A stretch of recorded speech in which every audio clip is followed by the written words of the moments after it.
Superstar জিদ্দার upcoming cinema কেউ বলে বিপ্লবী, কেউ বলে ডাকাতের অন্যতম একটা ট্রাম্প কার্ড হতে চলেছে শান্তনু মৈত্র। হ্যালো ফ্রেন্ডস, আমি অর্পণ। আজকের ভিডিওটা খুবই ইন্টারেস্টিং একটা ভিডিও হতে চলেছে, তাই ভিডিওটা স্কিপ না করে প্রথম থেকে শেষ অবধি দেখতে থাকো বন্ধুরা।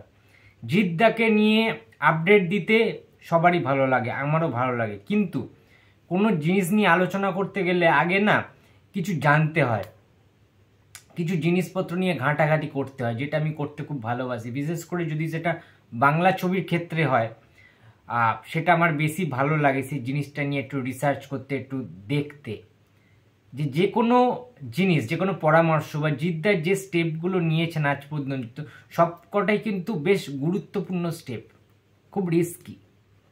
যেমন ধরো এই যে কেউ বলে বিপ্লবী, কেউ বলে ডাকাত, যে ছবিটা নিয়ে যে বিশাল কিছু হাইপ রয়েছে সেটা কিন্তু না। জিদ্দার মানে আপকামিং সিনেমার যেটা হাইপ রয়েছে সেটা হচ্ছে লায়ন নিয়ে। লায়ন নিয়ে জিৎ ফ্যান্সরা প্রবল এক্সাইটেড রয়েছে। ততটা কিন্তু কেউ বলে বিপ্লবী ডাকাত নিয়ে অতটা কেউ এক্সাইটেড নয়, যেহেতু একটা পিরিয়ডিক ড্রামা, একটা হিস্টোরিক্যাল ফিল্ম, একটা স্বাধীনতা সংগ্রামী প্লাস প্রডিউসার, তার জীবন কাহিনী অবলম্বনে সিনেমাটা হচ্ছে অনন্ত সিংহের। সুতরাং সেটা নিয়ে যে খুব একটা বেশি ওই ব্যাপারটা, ক্রেজি ব্যাপারটা নেই। কিন্তু ছবিটা তো রিলিজ করবে নেক্সট ইয়ারে, হয়তো দুর্গা পুজোর সময়। কিন্তু যেটা বলছিলাম যে শান্তনু মৈত্রর থাকাটা, মিউজিক ডাইরেক্টর হিসাবে অর্থাৎ সঙ্গীত পরিচালক হিসাবে শান্তনু মৈত্র এই ছবিতে থাকতে চলেছেন, এবং তার কম্পোজ করা যে কোনো মিউজিক, যে কোনো গান, যে কোনো মিউজিক অ্যালবাম যে কতটা হিট হয় বা কতটা সেই গানগুলো ভালো হয় সেটা আমরা প্রত্যেকে জানি। সেটা যদি বলিউডের ক্ষেত্রে বলি, 3 ইডিয়টসের কতটা ফার্স্টে বলতে হবে, কিন্তু যদি বাংলায় ফিরে আসি, মোস্ট ইম্পর্টেন্ট, যদি বাংলায় ফিরে আসি, শান্তনু মৈত্রর কাজ তোমরা জানো যে অন্তহীনে তার একটা ভালো গান ছিল, দারুণ।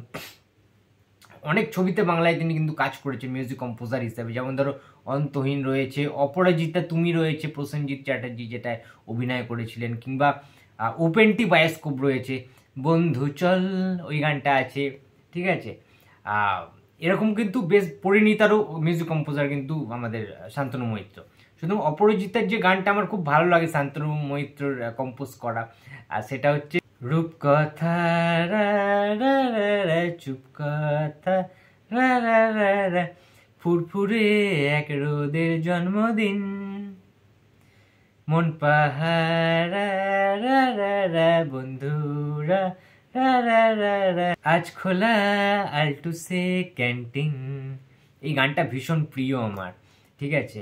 অপরাজিতা তুমির গান বুমবাদা ছিলেন সিনেমাটার মধ্যে। এছাড়াও অন্তহীনেরও গানটা ভালো, যাও পাখি বলো হাওয়া চলো চলো আবছায়া জানলার কাঁচ, এই গানটাও ভীষণ প্রিয়, ঠিক আছে। প্রচুর এরকম ভালো ভালো কিন্তু গান রয়েছে।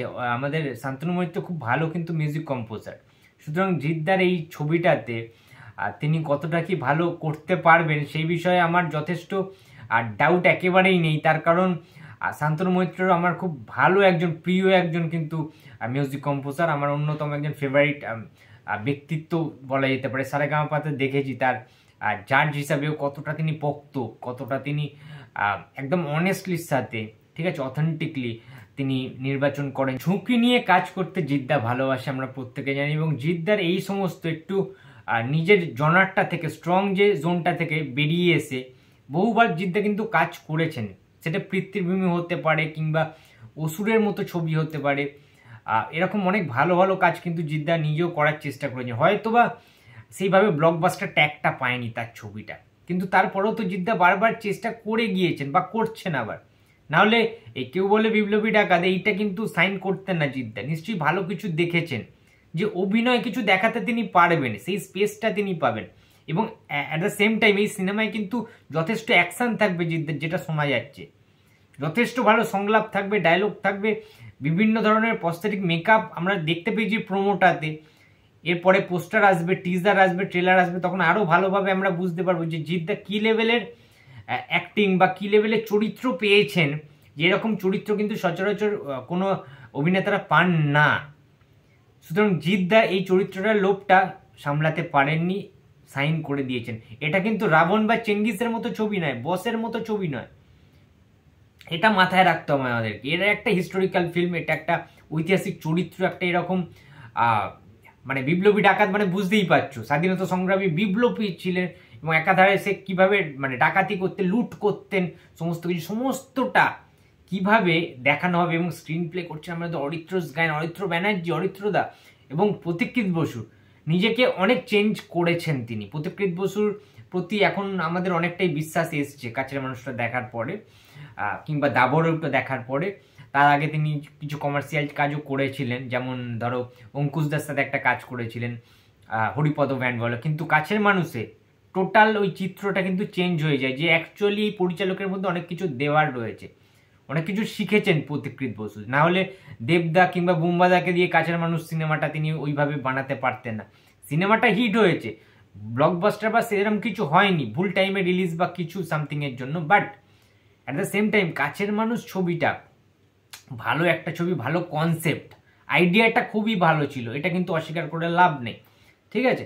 তো দাবারু সিনেমাটা তোমরা দেখেছো, ঋতুপর্ণা সেনগুপ্তকে নিয়ে, চিরঞ্জিত চক্রবর্তীকে নিয়ে এবং দুটো বাচ্চা কিভাবে প্লে করেছিল, এবং ওই যে কনসেপ্টটা, যে ক্রিকেট ফুটবল নিয়ে আমরা সবাই এক্সাইটেড থাকি, দাবা নিয়ে কি আমরা বাঙালিরা খুব একটা বেশি এক্সাইটেড?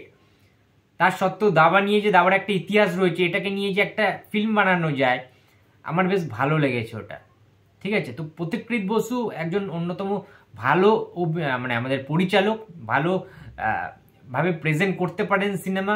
তো ইয়াং হলেও তার মধ্যে কিন্তু ওই পোটেন্সিয়াল রয়েছে। জিদ্দাকে কিভাবে এবারে পর্দায় আনতে পারে সবার সামনে, জিদ্দাকে কিভাবে তৈরি করতে পারে এই সিনেমাটার জন্য, ইতিমধ্যেই দেখেছি আমরা লাঠি খেলা প্র্যাকটিস করছেন জিদ্দা, ঠিক আছে। তো সোমনাথ কুণ্ডু মেকআপ করছেন, জিদ্দার প্রস্থেটিক মেকআপ। তো অন্যতম একটা সেরা কিন্তু কাজ হতে চলেছে কেউ বলে বিপ্লবী, কেউ বলে ডাকাত। আর জিদ্দার একটা অন্যতম সেটব্যাক হতে চলেছে, এবং ট্রাম্প কার্ড কিন্তু শান্তনু মৈত্র একটা অন্যতম সেরা, একটা কিন্তু one of the best trump card জিদ্দার কিন্তু এটা হতে চলেছে। তো এই ভিডিওটা এটাই বলার ছিল। তো খুব ভালো সিদ্ধান্ত নেওয়া হয়েছে, শান্তনু মৈত্র মিউজিক কম্পোজার হিসাবে, মিউজিক ডাইরেক্টর হিসাবে থাকছেন। আমি তো খুব হ্যাপি, তোমরা কতটা হ্যাপি সেটা কমেন্ট বক্সে জানিয়ে দিও। ভিডিওটা ভালো লাগলে লাইক করো, কমেন্ট করো, শেয়ার করতে ভুলো না। যদি চ্যানেল নতুন হয়ে থাকো তো প্লিজ সাবস্ক্রাইব মাই চ্যানেল। দেখা হচ্ছে পরের কোনো ভিডিওতে। তো টাটা।